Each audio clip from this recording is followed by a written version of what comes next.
Lahat tayo ay may iba't ibang opinyon o pananaw kung paano tayo maging masaya. Ang iba ay nagiging masaya kapag nakakamit nila ang kanilang kagustuhan. Ang iba ay pera ang nagpapasaya sa kanila.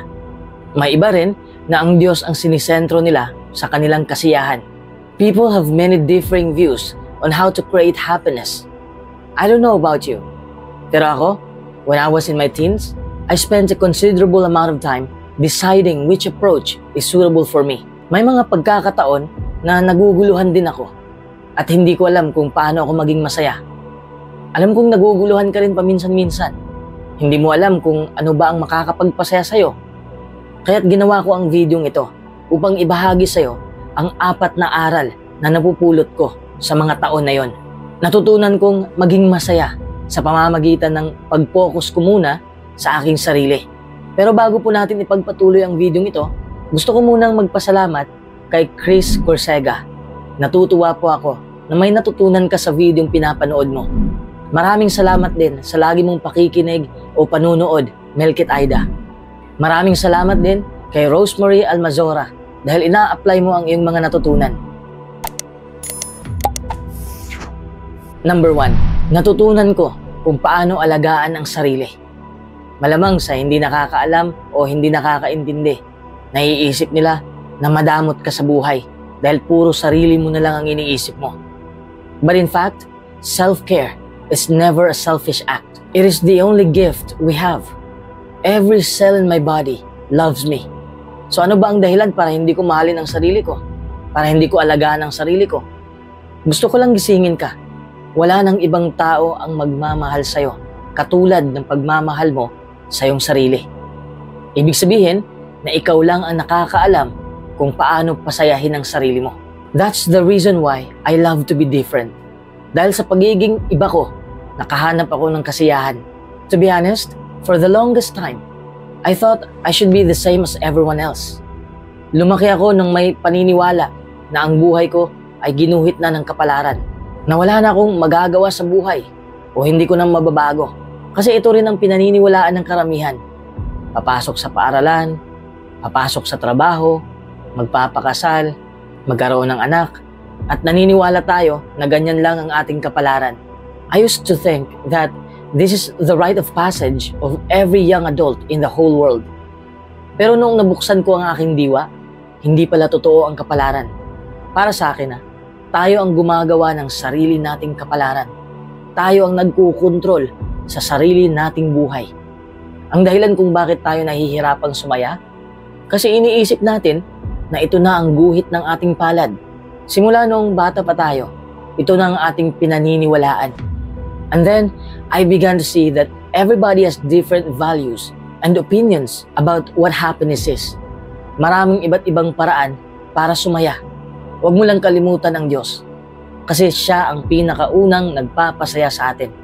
The goal of our journeys is to become self-aware enough to know what makes us happy and to let others find their own happiness.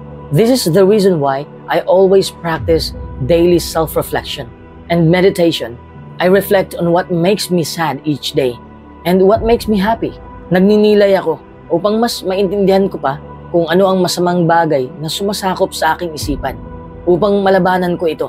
Kapag nalabanan ko ang masamang pag-iisip, mas nakikita ko ang bagay na mas nakakapagpasaya sa akin at doon ko ipinopokus ang aking pananaw sa kasiyahang yon. I also learned to be confident in living my own life. Wala na akong pakialam sa buhay ng iba. I will never bother with how other people live their life. Do the things that make you happy as I do the things that make me happy. Simple lang, di ba? Number 2, natutunan kong sundin ang aking kagustuhan. Paano mo naman masusundan ang iyong kagustuhan kung hindi mo alam kung ano ang kagustuhan mo? Paano ka maging masaya kung hindi mo alam ang kagustuhan mo? Ito ang isa sa mga problema ng maraming tao. Napakarami nilang gusto, pero hindi nila alam kung ano ang kanilang uunahin. To discover what makes you feel passionate, try to find the things that you can spend all day doing. Yan lang naman. Ano ba ang ginagawa mo araw-araw na nakakapagpagaan ng iyong emosyon? Gusto mo ba ang trabaho mo? Gusto mo ba ang talento mo? Kung ano man ang ginagawa mo ngayon na nakakapagpagaan ng iyong buhay, yan dapat ang sundin mo. Diyan ka mag-focus. When you're truly passionate about something, you stick to it. Kahit ng kagustuhang ito ay nagpapahirap sa'yo. Labanan mo lang kasi ito ang kasiyahan mo. Alam mo, bata pa lang ako, gusto kong maging article writer. Gusto kong ma-inspira ang ibang tao. Tapos sinusundan ko ang kagustuhan ko hanggang sa naging freelance article writer ako. Pero hindi ibig sabihin na hindi ako nahihirapan. I have faced a lot of setbacks. May araw din na hindi ako tinanggap ng ilang website. Pero patuloy pa rin akong naghanap ng trabaho online bilang writer hanggang sa natanggap ako. Pero may mga negatibong komento ako natanggap.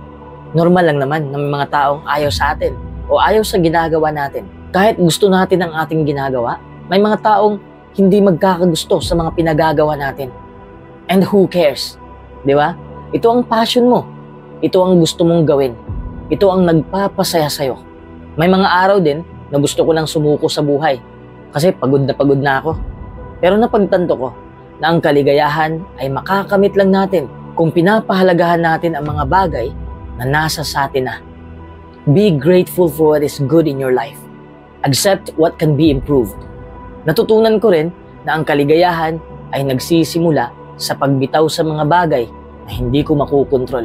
Halimbawa, nakukontrol ko ang paggawa ng mga videos, pero hindi ko makukontrol ang mga tao na panuorin ng mga videong ina-upload ko. Kapag pipilitin kitang manood, tapos ayaw mo talaga, diyan mawawala ang aking kaligayahan. Bakit? Dahil nakapokus lang ako na kontrolin ang bagay na hindi ko naman makukontrol. If you don't want to watch, if you don't want to subscribe, that's your act, and I can't control it. The more I let go, the more I control my own happiness. I can never guarantee that everyone will like my videos. Para sa'yo rin, you must always focus more on the process than the outcome. Focus on what you can improve instead of seeking to control. Gawin lang natin ang ating kagustuhan at tanggapin kung ano ang maaaring bunga ng ating ginagawa. Number 3, natutunan kong tanggapin ang aking sarili. Ang pinakadahilan kung bakit hindi ka masaya ay kung hindi mo tanggap ang tunay mong pagkatao. Stop reacting to many things that you can't control. Sarili mo lang ang makukontrol mo.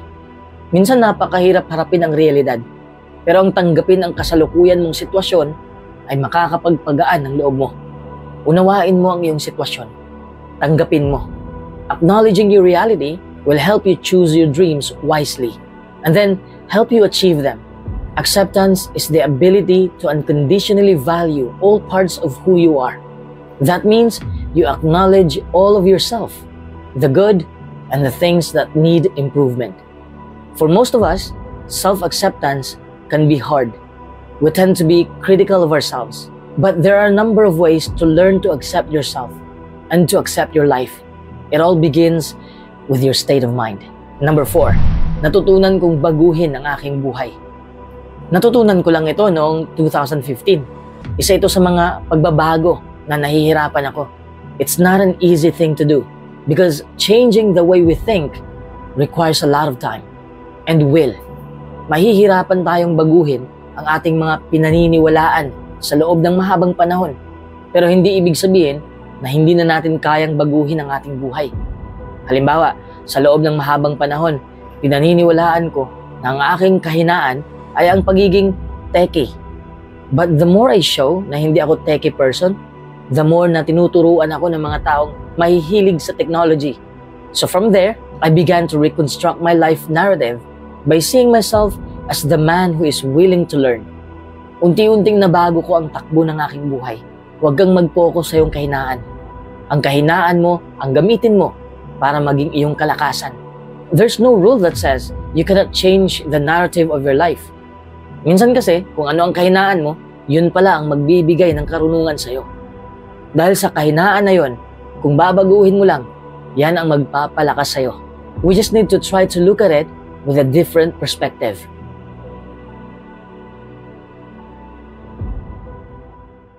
Kung napapansin mo ang mga ugaling ito, isang manipulator o mapandin lang ang taong kaharap mo.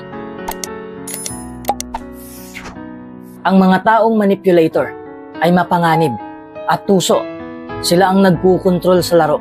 Kapag napasok ka sa buhay nila, para kang nakapasok sa laro nila. Ang kanilang laro ay gawin ang kahit anong gusto nilang gawin. Basta't makaalis sila ng walang kaparusahan. Ikaw lang ang apektado. Gagawin nila ang gusto nila at papaikutin ka nila nang hindi mo nalalaman o hindi mo napapansin. Siyempre, akala ng lahat na kaya nilang maspatan kung sino ang manipulator at kung sila'y minamanipula. Pero totoo bang napansin mo? Kaya sa videong ito, matutunan mo ng eksakto kung anong mga pag-uugali ang ipinapakita ng mga manipulator. Simulan na natin. Number 1. Emotional blackmail. Gustong-gusto ng mga manipulator ang teknik na ito. Emotional blackmail. Gagamitin nila yan para hindi ka makapagdahilan o makatakas sa sitwasyon. Wala kang ibang magagawa kundi ang sumunod na lang sa gusto nila. Emotional blackmail is a form of emotional violence. Halimbawa ng emotional blackmail.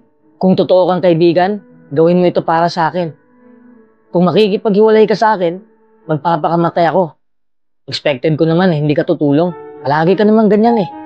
Marami pang ibang halimbawa na ganyang type ng threat para lang magawa mo ang gusto nila. Kapag kasi hindi mo gagawin, feeling mo, ikaw pa ang magigilty dahil sa mga sinabi nila. Alam ng mga manipulator kung ano ang ginagawa nila. Gusto lang talaga nilang i-trigger ang emosyon mo. Alam kasi nila na umaasa ka sa kanila at hindi mo kayang lumayo. Ganon din ang nararamdaman mo, di ba? Ayaw mong magalit sila. Ayaw mong masira ang ugnayan ninyo. Kaya bumigay ka na lang for the sake of peace. Para lang okay pa rin kayo. Ang may papayo ko sa'yo, huwag kang sumunod sa mga demand nila. Kung gagawin mo ang gusto nila, kahit hindi mo gusto, binibigyan mo lang sila ng kapangyarihan at gagamitin nila ang kapangyarihan na yon upang kontrolin ka. Hindi mo responsibilidad ang nararamdaman nila. Kung tatanggihan mo ang kanilang hiling at mag-set ka ng boundaries, karapatan mo na tumanggi sa mga bagay na ayaw mong gawin o hindi ka komportable o mag-react ng may galit at defensive. Hindi ikaw ang may kasalanan sa sitwasyon nila at wala silang karapatang sisihin ka sa kanilang mga damdamin at problema. Kung nauunawaan nila ito, mabuti. Kung hindi, hindi. Number 2, sobra silang mabait. Tandaan mo, hindi lahat ng mabait. Minsan ginagamit nila ang kabaitan para madali mo silang magustuhan at madali ka nilang mapaikot. Ginagamit nila ang kanilang charm, ang kanilang charisma. Pinupuri ka nila palagi. Ipinapakita nila sa'yo na approachable sila. At pala kaibigan, ginagawa nila ang lahat ng magagandang katangian para maging komportable ka at madali kang maka-oo kung may hihilingin sila sa'yo. Ang talino nila pagdating sa pagpapanggap. Siyempre kapag nakita mong mabait ang isang tao, magbubukas ka na ng sarili mo. I mean, wala ka ng wall, wala ka ng guard, wala ka ng shield. Ibig sabihin, na welcome na sila sa buhay mo. Lahat ng sekreto mo, sasabihin mo na sa kanila kasi komportable ka na. Hindi mo nakikwestiyonan ang motibo nila kasi may tiwala ka na eh. Uulitin ko, hindi lahat ng mabait ay mabait talaga. Minsan manipulator ang mga yan. And manipulation can be done by any person, regardless of the personality. Number 3, nagpapanggap na kawawa. May napansin ka bang tao na kapag kinakausap mo, kawawa siya lagi sa kwento niya? Pero kapag nakita mo naman sa labas, sobrang sakto ng postura. Ingat ka sa ganyang style. Baka pinaikot ka lang yan. Nagpapanggap silang kawawa para maawa ka, para mapalapit ka sa kanila. Ang mga masamang tao na ito ay madalas ding nagfi-feeling victim upang makuha ang simpatya at tulong mula sa ibang tao. Alam kasi nila na kapag ang tao ay naawa, tutulong din yon. Lalo na tayo mga Pinoy, di ba? Kapag may manghihingi sa atin, minsan magagalit muna tayo dahil lagi nilang umaasa sa atin, lalo na kung wala tayong maibigay. Pagkatapos, bibigyan din naman natin kasi naawa tayo. Yan ang ginagamit ng mga manipulator. Alam nila na kapag naawa ang mga tao, tutulong ang mga tao sa kanila. Ipapakita nila sa'yo na wala silang mapupuntahan. Wala na silang malalapitan. Helpless sila. Gusto nilang mapaluhod ka sa kanila. At sa gayoy, mas malamang natutulong ka o susuporta ka sa kanila. Tinitrigger nila ang pagkamaawain mo para madali ka nilang mapaikot. Number 4, ipaparamdam nila sa'yo na mali ka. Kahit alam mong wala kang ginawang mali, may sasabihin silang negative na mapapa-question ka tuloy sa sarili mo na baka ikaw nga ang may mali. Alam na alam nila kung paano manipulahin ang usapan. They distort your reality and make you lose touch with the real problem. Halimbawa, sasabihin nila, palagi ka na lang may problema sa akin. Ako na lang palagi ang may mali. Wala na akong ginawang tama. Siyempre, kapag naririnig mo ang pananalitang yan, it would make you feel absolutely awful. So lalapitan mo siya para mag-sorry ka dahil iniisip mo na baka ikaw ang may pagkukulang. Manipulators skillfully use guilt as a powerful tool to manipulate emotions. Your feelings are your feelings. If someone has to guilt you into feeling bad for expressing concern, they are manipulating you. Ang tunay na nagmamahal ay makikinig sa iyong mga alalahanin at ipapaalam sa iyo na gagawin nila ang mas mabuti. Ang tunay na nagmamahal ay hindi ka bibigyan ng sama ng loob dahil sa pagkakaroon ng totoong problema. Kaya lumayo ka na sa mga taong manipulator. Huwag ka nang lumingon kasi hindi mo sila kayang baguhin. And they will leave you emotionally distraught and confused. Save yourself the heartbreak. Kaya mahalaga na malaman mo ang kanilang taktika upang maiwasan mo ang kanilang manipulasyon na talagang makaapekto sa'yo. Number 5, mixed signal ang kanilang atake. Ginagawa nila yan para tumagilid ka. Kapag kasi balanse ang buhay mo, hindi ka nila makukuha. Hindi ka nila mamanipula. Kaya ino-off balance ka nila para sila ang hahawak sa'yo. Katulad natin, nung bata pa tayo, di ba? Inalalayan tayo lagi ng ating mga magulang kasi hindi pa tayo balanseng mag-isip, hindi pa tayo balanseng gumalaw.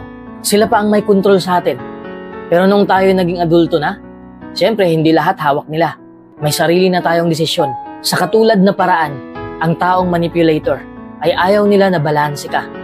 Imagine ang jowa mo, o kahit kaibigan, o kahit sino pa yan.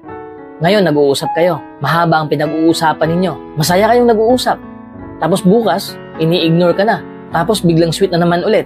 Tapos ayun na naman. Makukonfuse ka sa galaw nila. Once na-confuse ka, tagilid ka na. Siya na palagi ang iniisip mo. Nag-overthink ka na. That's what high-level manipulators love doing. They love creating confusion about the level of interest or engagement. They love sending mixed signals or contradicting themselves. Sobrang nakaka-drain ito emotionally. Sila ang may kapangyarihan at kontrol sa sitwasyon. Habang ikaw ay nakadepende lang sa kanila. Magdududa ka na rin sa sarili mo. Kung tinotolerate mo ang ganitong klaseng katangian, mas magiging makapangyarihan sila. Number 6, gagamitin nila ang kahinaan mo. Ang kahinaan mo ay advantage sa kanila. People know tendencies. If you back down, then you're a doormat. And bam, bam, bam, somebody can and will walk all over you. That's their way. Pero hindi nila gagamitin ang kahinaan mo agad-agad. Maghihintay sila ng tamang panahon. Ang dahilan kung bakit gustong i-point out ng mga tao ang ating mga kahinaan at kapintasan ay dahil wala silang mataas na pagpapahalaga sa sarili at nasisiyahan silang ibagsak ang iba upang makaramdam sila na sila yung angat. Kaya ito ang masuggest ko sa'yo. Layuan mo sila. Kapag kasi sumang-ayon ka sa ugali nila, mas lalong lalaki ang ulo nila. Nag-e-enjoy sila kapag bumababa ka sa kanilang level. Minsan kailangan mo talagang magalit sa kanila para naman hindi maging abusado. Number 7, nanggagaslight. Ang gaslighting ay isang uri ng psychological abuse where a person causes someone to question their sanity, memories, or perception of reality. Tapos ang mga taong nakakaranas ng gaslighting ay maaaring makaramdam ng kalituhan, pagkabahala, o kawalang katiyakan sa kanilang sarili. Manipulators have massive insecurities about their identity. They don't know what theirs is because they've never explored themselves. Mas madali para sa kanila na pekein ang kanilang sarili at idadamay kanila. Madalas gamitin ng mga politiko ang taktikang ito. Pinapako nila ang kanilang mga pangako kapag nasa pwesto na sila. Ang mga manipulator sa lahat ng antas ay malawakan itong ginagamit. Tinatanggi nila ang mga bagay na sinabi nila o ginawa nila na nagiging dahilan para pagdudahan mo ang sarili mong alaala at pananaw sa mga pangyayari. Halimbawa, sasabihin nila, hindi ko naman sinabi yun, kung ano-ano na lang naiisip mo. Tapos maniniwala ka na rin na baka guni-guni mo lang yun. At kung i-confront mo sila tungkol sa kanilang mga aksyon, sila ang magbabaliktad ng sitwasyon. At sisisihin ka na magdudulot sa'yo ng pagdududa kung ikaw ba talagang may kasalanan. Kaya maipapayo ko sa'yo, distance yourself from negative influences. Avoid toxic relationships. Cultivate a positive mindset. Alagaan mo ang iyong sarili. At mahalin mo ang sarili mo. Magtiwala ka sa mga desisyon mo. Number 8, sobra silang makapuri sa'yo. Ang ganda mo. Ang gwapo mo. Ang talino mo. Ang bait mo. Halos lahat ng compliments sasabihin nila. Sinasadya nilang sabihin ang labis na papuri para makuha ang iyong pabor. Pero depende ito sa tao at depende rin kung paano ka mag-respond. Kasi hindi naman lahat ng gumagawa nito ay manipulator. Siguro excited lang silang purihin ka. Mararamdaman mo naman yan. In my experience, I have encountered some individuals who naturally have a tendency to over-compliment others. Sometimes it could be manipulative, but other times, a person truly means what they are saying. However, if someone with bad intentions overly compliments you, parang masasakal ka na. Mararamdaman mo yan. They use flattery as a tool to build a connection and loyalty. Kapag kasi palagi mong naririnig ang compliments, lalaki ang ego mo, making you more likely to comply with their desires. Number 9, ikaw ang sisisihin nila. Instead of taking responsibility, mas gusto nilang isisi yun sa'yo para malinis sila.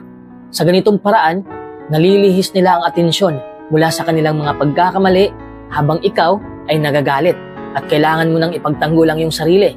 Parang nababaliktad ang sitwasyon, di ba? Nababaliktad ang focus. Para sa kanila, palaging kasalanan ng iba. Kahit nahalata namang sila ang nagkamali, kahit mahuli mo sila sa akto, sasabihin pa rin nilang wala silang kontrol sa sitwasyon. Ililipat nila ang kanilang pagkakasala sa'yo dahil nagagalit ka daw kaagad. Sasabihin nila na biktima sila ng mga pangyayari. At iba pa, many times, they'll have an excuse lined up and ready to go because they never intended to do the things they were supposed to do in the first place. Kaya mag-iingat ka sa mga taong laging naninisi at hindi aamin sa kanilang pagkakamali. Number 10, ayaw nilang makihalubilo ka sa iba. Kahit sa pamilya, ayaw ka nilang makihalubilo. Minsan nangyayari ito sa mag-asawa. Magagalit sila kapag pupunta ka sa pamilya mo o sa mga kaibigan mo. Marahil ito na ang pinakamasama at nakakapinsalang bagay na madalas gawin ng isang manipulator. Gusto kasi nila na sila lang ang may hawak sa'yo. Gusto nila na sa kanila lang umiikot ang isip mo. Number 11, wala silang pake sa emosyon mo. Ang sinadya o paminsan-minsan na katahimikan ay isang estratehiya upang kontrolin ka at masusunod ka sa kanila sa pamamagitan ng pagtitrigger ng anxiety mo. Siyempre kapag mahal mong isang tao, matatakot ka na baka iiwan ka nila. Naguguluhan ka kung bakit ini-ignore ka nila, kung bakit binabaliwala ang emosyon mo. Magtataka ka kung ano ang mali mong nagawa at gusto mong maayos ito. Ignoring is a control tactic. It positions the manipulator as the one in control of the relationship dynamics, leaving you to navigate their unpredictable and emotionally charged responses. Para maprotektahan ang iyong sarili, manatiling alerto. Magtiwala ka sa kutob mo. Mag-set ka ng boundaries at humingi ka ng suporta mula sa mga kaibigan mo o pamilya mo.